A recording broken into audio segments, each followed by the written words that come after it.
Hello and welcome to another episode of EKU Online's eCast series. EKU Online's mission is to change lives by providing access to affordable and high-quality degree programs in meaningful disciplines that positively impact our society. We thank you for joining us. Today, our guest is Dr. Ryan Baggett, who is the Interim Dean of the EKU Graduate School and also serves as Professor of Homeland Security. Prior to his faculty appointment, Dr. Baggett served for 10 years as the Director of Homeland Security Programs within the Justice and Safety Center at EKU. In the area of scholarship, Dr. Baggett has co-authored several book chapters and books, including Homeland Security and Critical Infrastructure Protection, first and second editions, and Homeland Security Technologies for the 21st Century. Dr. Baggett was awarded the EKU High Impact Practice Teaching Award in 2019, the 2017 College of Justice and Safety Mentorship Award, the 2015 EKU eCampus Faculty Advocate for Student Success Award, the 2014 recipient of the EKU Award of Teaching Excellence, and a 2013 recipient of the EKU Critical Thinking Teacher of the Year Award. Dr. Baggett holds a doctorate degree in leadership and policy studies and a master's of science degree in criminal justice with a concentration in police administration from Eastern Kentucky University. His bachelor's of science degree in criminal justice is from Murray State University. Welcome, Dr. Baggett, and thank you so much for your time today. Well, thanks, Steve. Thanks for having me on today. Well, since you have spent a good portion of your professional career in the field of Homeland Security, let's begin our discussion there. Now, EKU has a tremendous reputation for its Homeland Security program. Would you please speak about the degrees and certifications that are offered and a little bit about the student demographics? What kind of students are actually drawn to this type of degree? I think that's a great place to start off today, Steve. When I describe the Eastern Kentucky University Homeland Security program to folks, I usually describe it as a modern program that stands on the legacy of those existing programs at EKU, including security management and disaster preparedness that were national leaders in the field for more than 5 decades. So to give you a little bit of history, in 2007, EKU became home to one of the first undergraduate Homeland Security degree programs in the United States. In 2011, we added the completely online bachelor's program through eCampus. This means we've been delivering quality online education for a decade now. And the program differentiates itself from other programs in the US by offering a standalone Bachelor of Science degree with specialization opportunities in disaster management, security operations management, and intelligence studies. Now, as you noted, Steve, the Homeland Security program has become one of the leading and the largest programs in the nation, instructing students and how to, what we really say is safeguarding life and assets. So we do this with critical infrastructure protection, thwarting natural and man-made disasters, response and recovery, counterintelligence, law enforcement intelligence, and then employing the latest security technologies. And talking about the program, I'd be remiss if I didn't brag on our faculty just a little bit. We've got a team of full-time and part-time faculty with extensive experience in the field that is coupled with their higher education credentials. We believe in employing an active learning methodology in our courses, and we focus those courses on applied real world challenges. Not only do they have these wonderful attributes, our faculty, but they have a genuine desire for student success. It goes without saying, I'm really proud of them. I'm also proud of our students. They're outstanding. They excel in their curriculum areas, but they're also focused not only on the content of Homeland Security, but the professional skills that we push in each of our classes. So they come out of our program with the content knowledge and skills like critical and creative thinking, oral and written communications, leadership and planning, problem solving, teamwork. The list goes on and on. We offer the Bachelor of Science in Homeland Security, has a core of 42, a very strong core of 42 hours. And it's accompanied by a flexible set of 36 free elective hours. Now, what that allows our students to do is entertain double majors, university certificates, minors, basically allows them to compile additional credentials for their resume when they get out in those job markets and in those interviews, so that that they're very much prepared. It sets themselves apart from other people that may be interviewing for the same position. We offer university certificates in intelligence studies, security operations, and we have a minor in disaster management. I also want to say that we have 2 graduate certificates in concentration that can be included into most master's degree programs or completed individually. We have corporate security operations, and we have emergency management and disaster resilience. Finally, I want to note to all of our listeners, Steve, that all of our undergraduate programs are offered both on campus and completely online. And our graduate certificates are also offered completely online for maximum flexibility. Well, that's really impressive, Dr. Baggett. I wasn't even aware of the extent that that your programs have expanded like that. That's very impressive. You know, I saw an interesting statistic that seemed to indicate the average age for our online Homeland Security students who are seeking a bachelor's degree is 30 years old. So what's the draw for these older students, and what's the biggest difference that you see in the traditional age college student versus the adult learner? Well, I think one of the best parts about our Homeland Security, whether it be online or on campus, is the diversity of age and experiences. Oftentimes, we'll have the same course, we'll have that student that's right out of high school next to a military veteran who served tours overseas. Also, in that course, maybe an individual who's ready for their second career or desires a promotion in their current position. Homeland Security offers this myriad of opportunities that allow students to serve, whether it's serving their communities, their state, their country. Specifically, the program provides opportunities that I discussed a moment ago that allows greater flexibility in the job market. By combining this diverse student population, we can all learn from each other, and that helps the education process, whether you're on campus or online. As you counsel and advise students, Dr. Baggett, where do you see many of them working after graduation? Do they actually get into Homeland Security positions? Well, that's a perfect follow-on question, Steve, to what was just asked. A common misconception that we have to dispel often is that all our Homeland Security students are going to go work for a state or federal Homeland Security department. I ask our listeners to think of Homeland Security as an umbrella or an enterprise combined of a lot of different areas. For example, law enforcement, emergency management, intelligence, private sector security, and a lot of different areas combine to make this Homeland Security enterprise. Now, our students have been very successful on the job market. A few stats for you.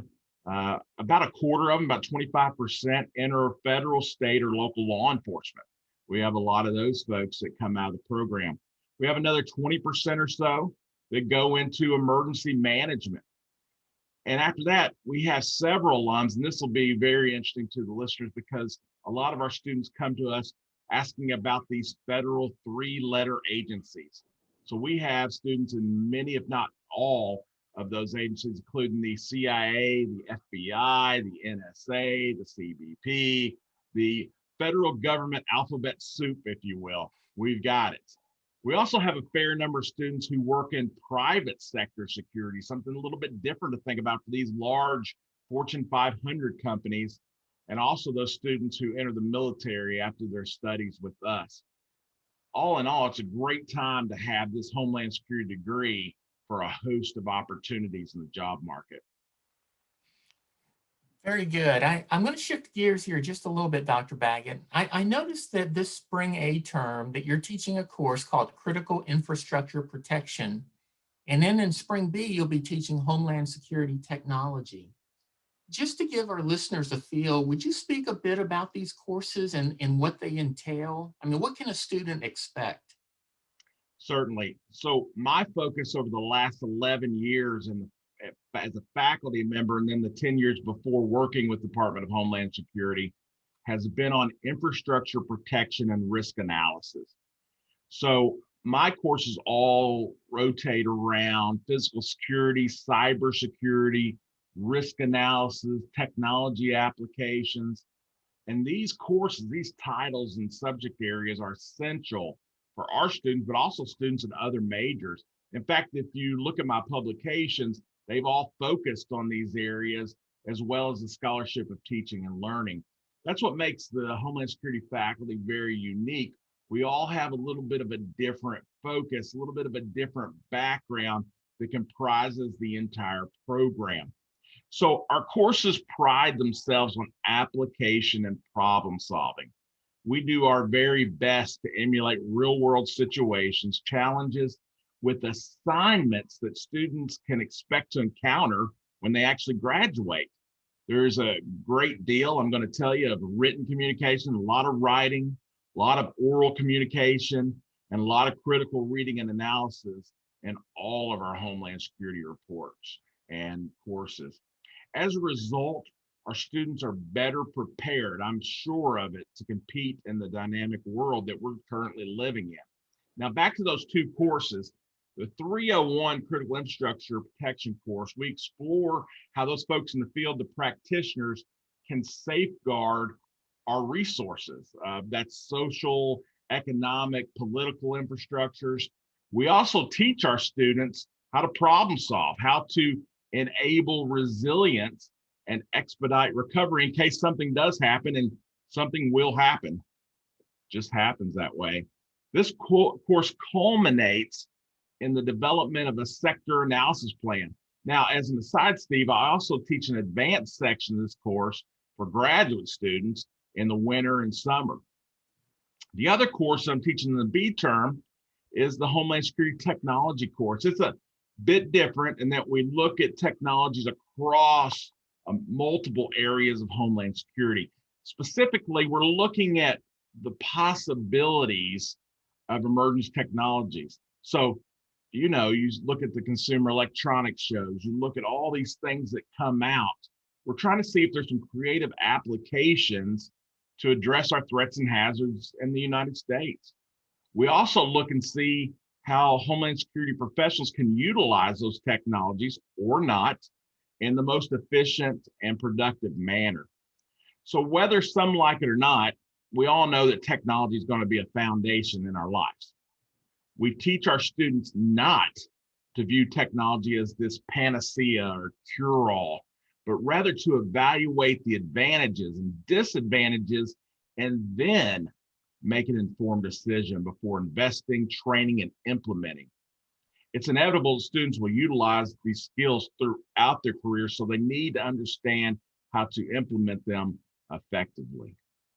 Now, I may be misunderstanding the term infrastructure a bit, but when I think of infrastructure, Dr. Baggett, I think of things like our road system, our railroad system, bridges, those types of components of an infrastructure. So when I think about that and I think about the protection of that and risk management, the question that comes to my mind is, how would you, first off, am I right in thinking that way? But second of all, if so, how do you mitigate terroristic threats to an infrastructure that is deteriorating? And what pieces of this infrastructure is at greatest risk? So you packed a lot into that one question. So let me break it down there, Steve. So first, you're spot on with an example of infrastructure. So these are the resources that we use day to day that are so critical to our nation that without them, we would not be able to continue living the life that we enjoy now. So definitely the roads and bridges, the buildings, technology infrastructure, think about it when that iPhone quits working and your alarm doesn't go off in the morning, and then your day just gets increasingly worse from there. So all those types of things fall into infrastructure protection. So let me break down too. You asked about terroristic threats. So they can never be completely eradicated, as you know, but we can do our level best to mitigate them or lessen their impact on our infrastructures. So the first thing we're going to do is conduct this risk assessment. And in its basic form, let me walk you through it pretty quickly here. Remember, there's entire courses devoted to this at EKU, but I'll give you the 10-cent tour, if you will. So we'll start with a threat assessment. So we're going to look at that terroristic threat that you talked about, but we're also going to look at a number of threats and hazards, including what happens when we're down in Florida and hurricane season comes, or we're up in avalanche season, or whatever the case may be with natural hazards. We're also going to look at technological hazards. And what these are basically man-made human accidents. So that tanker that's on I-75 or whatever highway runs next to you that has an accident and the chemicals leak all over the interstate there. What do we do there? So what we're going to do when we look at those is we're going to look at the history. Um, Obviously, we don't need to worry much about hurricanes, hopefully in Kentucky. So we're not going to really spend much time with that. We're going to look at the capabilities, specifically with a man-made or a human terroristic threat. Is this a group that actually has some type of capability to do some damage? Or is this pretty much just an ideological group that's going to do some picketing and some slander campaigns and things like that? That affects the level of action that it's necessary to take. Then we're going to look at terms of time and location. So what the time that the incident would occur, as well as where the incident would occur, has a great impact. So we've got that information. We've done that research through actionable intelligence. We've looked at former reports. We've done our research. Next, we have to kind of look at ourselves. And when I say ourselves, I mean our vulnerabilities. So we're going to look at the physical security, the actual infrastructure. We're also going to look at our processes, which we call operational attributes. So as you mentioned, Steve, a number of our critical infrastructures in the United States are decaying. They're in horrible condition. And this is based upon years and years of not investing in them and not improving them. So after a time, those bridges will crumble, as we've seen throughout the current events there. In fact, I encourage our listeners to go and look at the American Society of Civil Engineers. They produce a infrastructure report card each year where they give the different infrastructures categories grades from A to F. I'll tell you, Steve, that on average, the last few years, our grade in the U.S. about the condition of our infrastructure is at a D+. Now, I wouldn't accept that from a student or my sons, and we're accepting that, unfortunately, for our infrastructure. So that points to a larger problem. This aging and decaying infrastructure are going to have significantly higher physical security gaps than other facilities. The last thing we're going to look at is pretty simple. What happens when those threats and hazards that we looked at in the first step exploit the vulnerabilities that we looked at in the second step? So in doing this, we pay close attention to a couple things. The likelihood. It's important to remember that just because something could happen doesn't mean it's likely to happen or that it will happen. Some things are pretty far-fetched and happen very rarely. We also focus on the consequences and impacts if the situation occurs. Is it negligible? Is it very, very small? Or is it severe and very significant? This will also change our ability to put different resources to that problem and mitigating that. So in conducting the risk assessment, we expose students to a variety of methodologies to do those very things that are used by the public and the private sector. Again, this is another example of our applied project learning in the Homeland Security program. Well, I would love to talk to you a lot more about this particular topic, Dr. Baggett, but in for the sake of time, I want to move us on to another topic, and that is online learning itself. Now, student engagement has been shown to be crucial in online learning, and I know that you make extensive use of things like video, personal outreach, communications, all the time with your students. You have a reputation of being an outstanding online instructor. Can you tell us a little bit about your philosophy of teaching online? Sure. Uh, Let me start with this. Teaching online is not for everyone. Okay. And while you can get trained and you can get there, it requires a great deal of organization on the part of the professor. It requires that professor to look holistically at the subject matter that they're trying to teach and ensure that each week builds on the next with an eye towards meeting or exceeding those student learning outcomes. And those are so very important. It's not just filler at the front of a syllabus. These are the things that the instructor uses a variety of assignments, of tools, videos to reach the learner that's on that other end of the screen.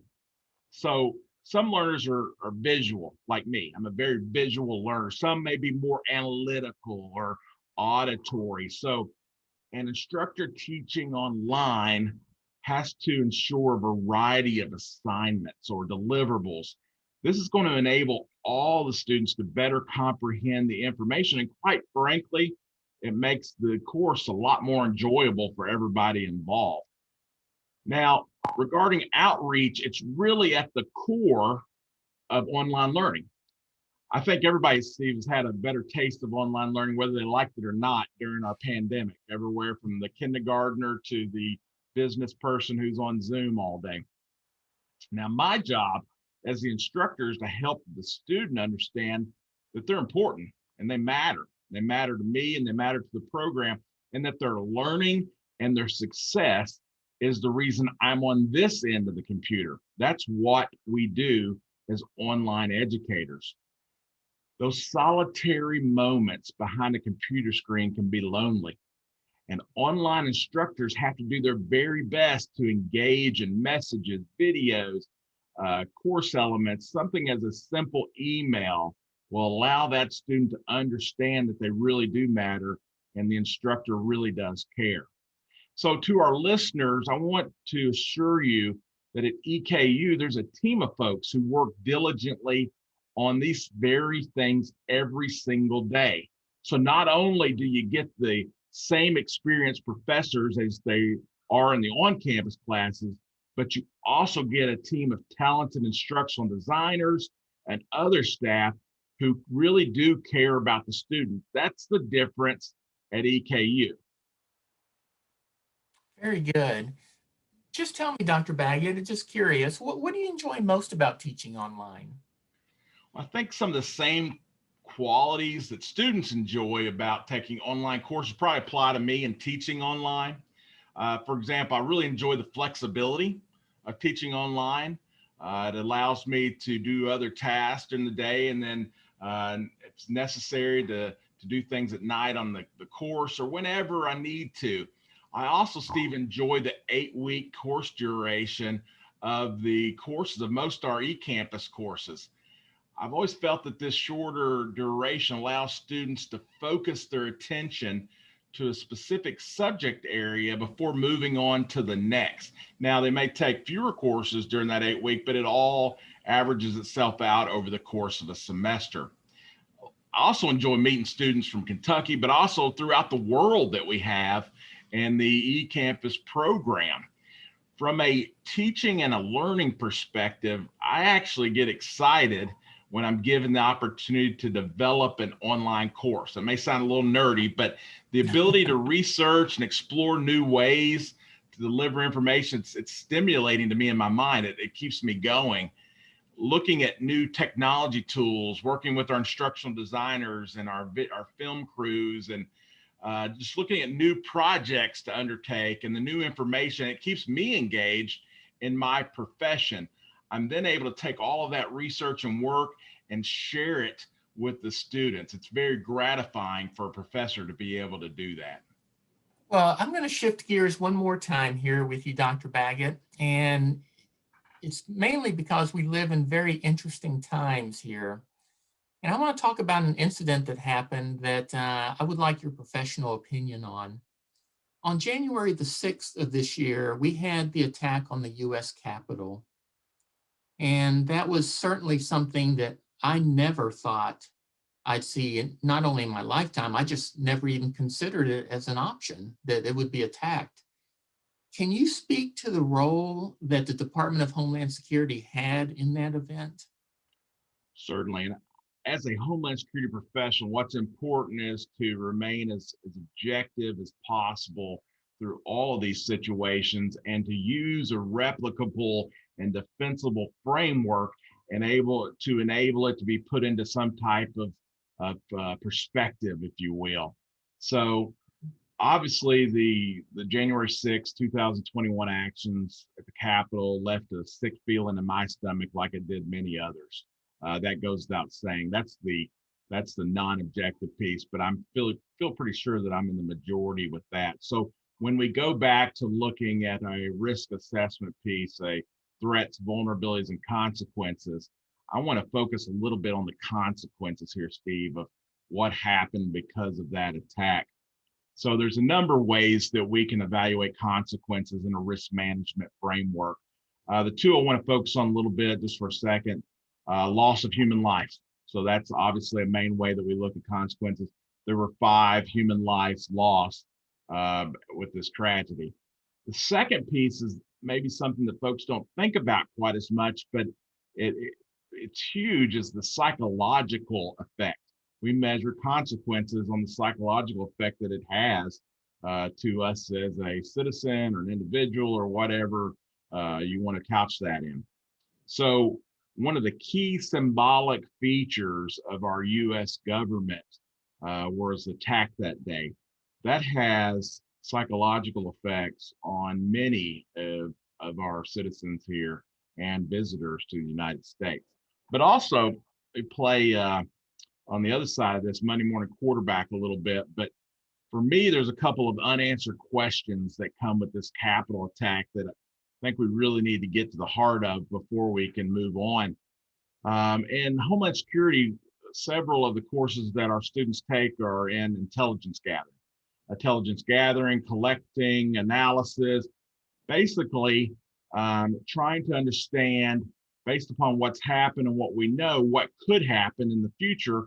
And then we're able to either stop that or mitigate that. So there was a breakdown. There's a breakdown at this Capitol attack that the ground folks needed to prepare for this inbound threat that was realized that day. It seemed like they were unprepared and unaware of the attack that was undertaking. There undoubtedly had to be some pre-existing intelligence, whether it be weeks or days or even hours old, that should have been collected, analyzed, and quickly disseminated to the people on the other end of this attack that they could better prepare for what was getting ready to happen. The second thing I want to question is, with the number of response personnel that are available in the DC Beltway area, many federal and local state agencies available in that, I'm trying to figure out why the assistance was not requested sooner. Reports note that personnel from the Department of Homeland Security and other agencies were ready.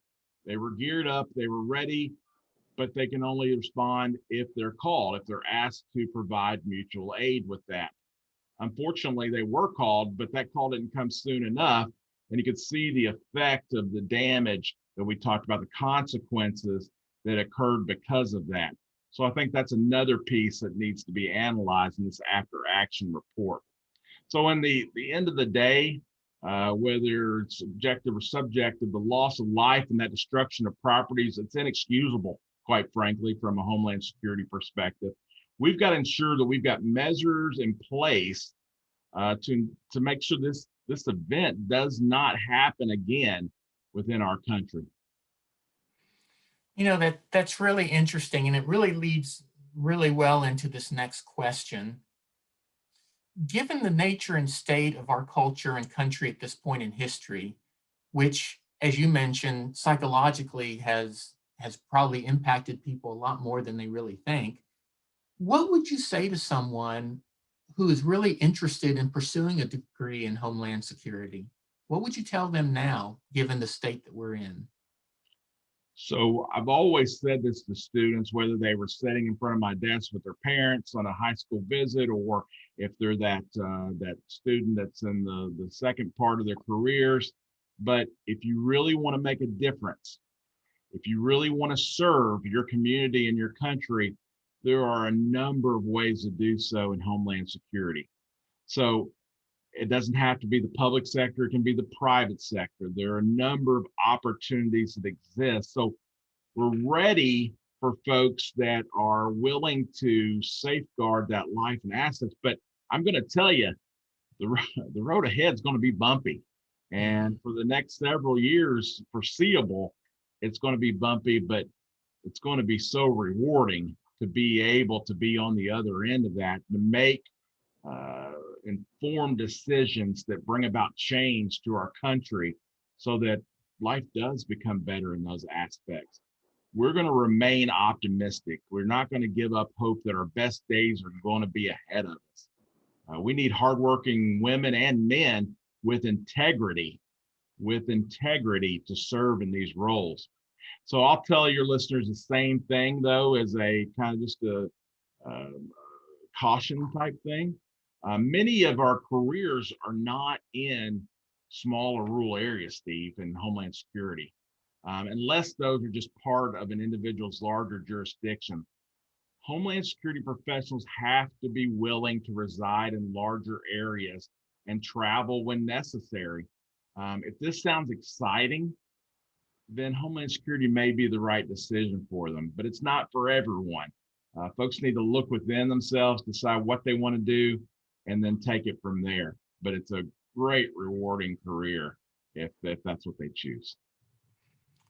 Well, moving away from Homeland Security for a bit, please tell our listeners a little bit about your new role as Interim Dean of Graduate Studies. Well, thanks for bringing that up, Steve. After being a graduate student in the late 1990s here at EKU, and then, of course, I was a staff member for 10 years, and then I was a faculty member for another 10 years, it was time to look for a new professional challenge. And I chose that in university administration. So I've been blessed, Steve, with the opportunities at EKU. It's been wonderful for myself and my family. And I've been given this opportunity. I first started as the interim associate dean, and now I'm the interim dean of the graduate school. You know, folks don't understand a lot of times that the graduate school at EKU has been around since about the early 60s. I'm the 10th individual to serve as the dean. We have over 35 master's degrees and 4 doctoral programs here at EKU. So these degrees not only advance careers, but at EKU, they come with these attributes. So some of these attributes, they're affordable. Take a look at it. It's affordable compared to many of the institutions across the US. They're flexible. Our degree programs are designed for the working professional. That's what we're catered towards. And the biggest piece of it, they're focused on quality. You're getting graduate programs that have been an institution that is hundreds of years old, that has folks that are here, that have had the expansive experience. It's just a great place to be. I was also thankful, you know, you're hesitant when you go to a new office about the staff. Well, they're outstanding. It's a very dedicated staff. They interact and we interact with, and also a number of graduate faculty members and coordinators who show great passion about their programs, their curriculum, but also, Steve, about their students. And that's so refreshing when you talk to faculty members. It's a great program. Well, you know, we've hit it on Homeland Security and your role in the graduate school and some relevant cultural things. Let me ask you this. What's your personal interest, Dr. Baggett? What is it you like to do in your spare time? Well, my wife and I have 2 high school boys, and they couldn't be more different, quite frankly. And I feel like over the last year of the pandemic that we teach during the day. So my wife is a fourth grade elementary school teacher, and then we come home and then we help our sons with their assignments. So we're basically teaching all day, but we do have some free time here and there. My 16-year-old, he's into collecting and buying and selling retro toys. So toys from the 1970s and 80s. So he drags me all over. We go to antique shops and flea markets and peddlers mall. And I have a few keen things that I'm interested in as well. My youngest, my 14-year-old, completely different kid, personality, everything about him. He's my sports guy. So he wants to be in sports no matter what the sport. So right now he's practicing with the high school baseball team. He's in the high school bowling team. He loves fishing. Basically, if it's a sport, he wants to be doing it. And my person, whatever's left over, whatever time I have from that, I actually like to refurbish old furniture, and I do a little bit of light carpentry work, and I just enjoy being outside during that yard work. You know, there's nothing more therapeutic than riding along on the tractor and cutting grass. So it's been a lot of fun. And as a family, we enjoy attending church together. We enjoy hiking and vacations, and hopefully we can take one this year after the pandemic canceled our plans last year. So it's been a long year, but we're looking forward to some sense of normalcy as we go along. Well, Dr. Baggett, as we wrap up, I can say that this has been just a fascinating discussion with you, and I've really appreciated your candidness and your expertise on just a number of different issues here. But before we close, is there anything else you'd like to share with our listeners? Well, Steve, I want to thank you. I want to thank the Instructional Design Center and eCampus for taking the time to do these podcasts. I think it's an excellent opportunity. It's an excellent opportunity for me to share about different things that are going on at EKU. And I want to end with this. Eastern Kentucky University is a wonderful institution of higher education. We have the programs and opportunities of a large institution, but we also couple that with the attention and focus of a smaller institution. And that's a rare find these days. For over 20 years, I've seen a lot of transformation, great transformation here at EKU. And I'm just basically excited to see what's next. For those seeking higher education, whether it be online or on campus, I just urge them to give EKU a chance because I know they're not going to regret it. So thanks for having me today. Well, thank you, Dr. Baggett. I've enjoyed our time together.